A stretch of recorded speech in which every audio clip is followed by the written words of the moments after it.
ഇനി ഗവർണർ ആരിഫ് മുഹമ്മദ് ഖാനുമായി വിഷ്ണു ശർമ്മ നടത്തുന്ന പ്രത്യേക അഭിമുഖത്തിലേക്ക്. നമസ്തേ.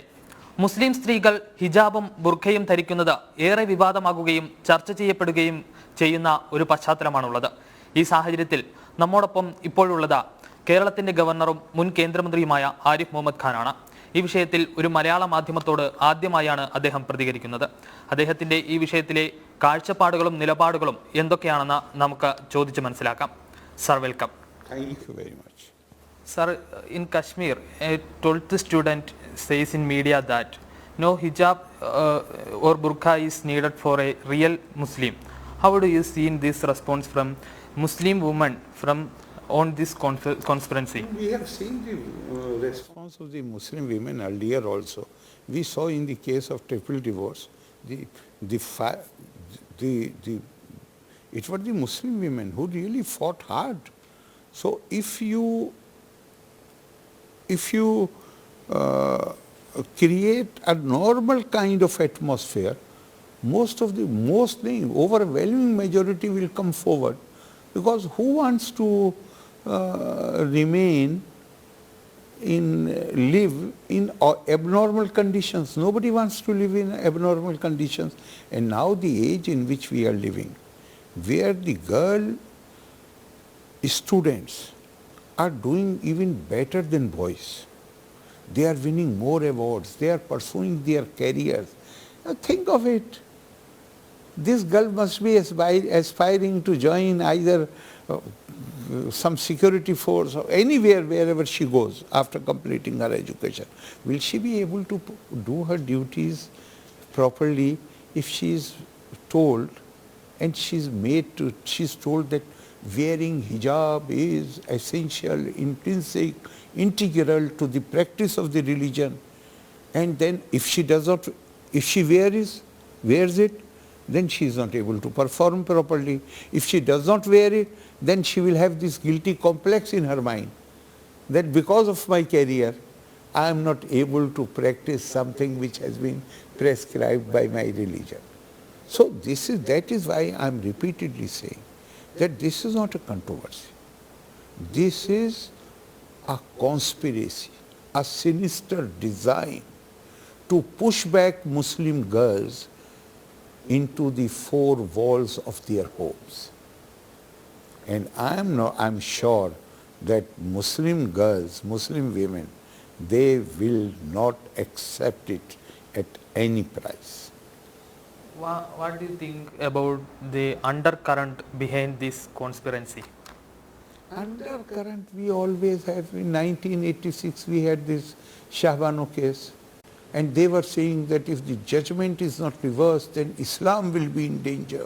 The Muslim identity will be in danger. This is the law of God. This is what they had said. You read all the speeches are there already. By 2017, which is just almost 1986, 2017, about 30 years, and they changed their stand. Then they said, yes, it is innovation, it is not desirable, but Supreme Court should not intervene. We ourselves will work hard to put an end to this practice. Why they changed their opinion? So there is nothing new about it. Do you think any fundamentalist behind this conspiracy? Sure. Who else? More than fundamentalist, the political vested interest they themselves may not be fundamentalists. They themselves may not be even Muslims. But they want to use it for their own political gains. I have suggested to some channels that please make a survey. People who are supporting this hijab, try to find out whether the women in their own family, particularly the daughters, which education institutions they are attending, whether they are wearing hijab. You won't find no. How these fundamentalists affect the nationalistic Muslim in this country? It's not a question of nationalistic. Everybody, I hold that everybody is a nationalist. Some people do not realize You know, there are three brothers in a family. To realize their duties towards the family, one may not realize the duties. So we have to create proper awareness. We have to, those who are misinformed, it is our duty to inform them, to educate them, to give them the right information so that they can make a right choice. What will be the impact of Muslim women behind this conspiracy? Muslim women stands to lose if this conspiracy succeeds. They stand to lose. Why they stand to lose? Because if suppose in education institution, they are for 6 years or 8 years or maybe more if they are doing PhD or something. All this time they will be, if you accept that hijab is intrinsic, hijab is integral, hijab is essential, then she will wear the hijab. If she does not wear hijab, she will be singled out for criticism that she is not following the religion. And if they do it for 6, 8 years, and when they come out of the educational institution, they are pursuing education because they want to pursue some career. Then what career prospects will be there for them? Which company, which multinational company will be ready to employ women with hijab? Which security agency will be able to employ women with hijab? Suppose there is a Muslim young lady who, not suppose, there are so many who are IPS. Now, can she perform her duty wearing the hijab? And if she does not wear the hijab, she is not going to resign. She is not going to resign, she is not going to, because she cannot perform her duties.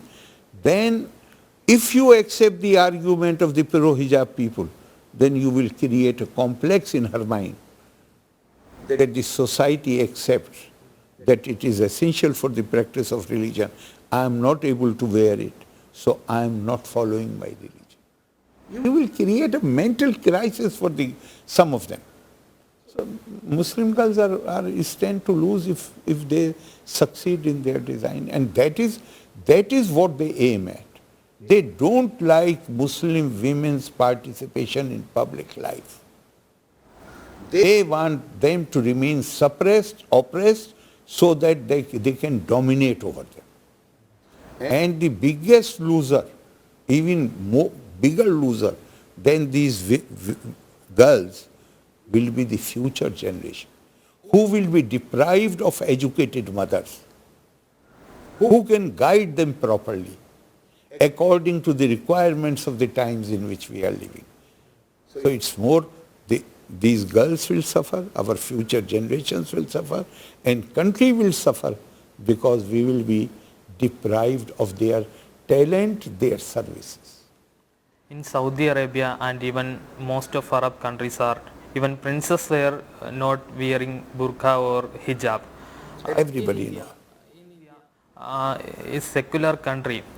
Why this conspiracy comes in? Very difficult. You will have to ask them why it comes, but I have already told you. I have already told you they believe in male supremacy. The kind of ethos which they have built, they cannot allow women to have independent mind. They cannot allow women to take their own decisions. So the motive and the intention is absolutely clear. It is not very difficult to find. I'm asking, hijab controversy is today it is raging. But this country, right from 1986 up to 2019, it has seen the controversy on triple divorce. How they have changed their stand. And the kind of language which they were speaking in 1986, where they were saying that if the law of the judgment of the Supreme Court, if it is not reversed, we will bring the country to a halt. And they were saying at a time when the government had more than 400 members in Lok Sabha, and they brought everything to halt. And government had to submit to them. Government had to enact a law to reverse the judgment of the Supreme Court. Today, an additional reason is that fortunately we have a government which refuses to be blackmailed, which refuses to accept the threatening language, the violent language. So they are feeling very uncomfortable. They are feeling like fish out of water. Therefore, they want to use every opportunity to destabilize this society. They want to build the walls of separation, weaken India from within. The motives are very clear. Whether the fundamentalist organizations are trying to change India into a Islamic country, do you think? Well, if you want to, even the Muslim countries, they have made the announcement. Saudi Arab has made the announcement few years back that the new islands which they are going to develop as international tourist destinations, they are saying that these laws will not be applicable there. And I personally feel, how is it possible for a country to have two kinds of laws in two parts of the country? That was only, they were testing only waters. It will be the same law everywhere, because now they have third generation who have been trained, educated in modern European and American universities. The world is changing. I've already said there is a verse in Quran which says, "Illa tanfiru yu'azzibkum azaban alima, wa yastabdil qawman ghayrakum."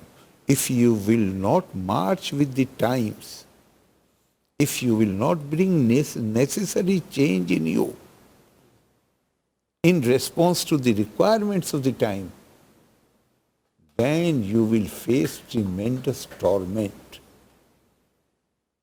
You will be in great difficulty. But for them, in order to thrive, always remember, clergy can thrive only in a society which is illiterate, which is not aware. For years, for decades, rather for centuries, they opposed modern education. Now it's a losing battle for them. But possibly they are making the last attempt.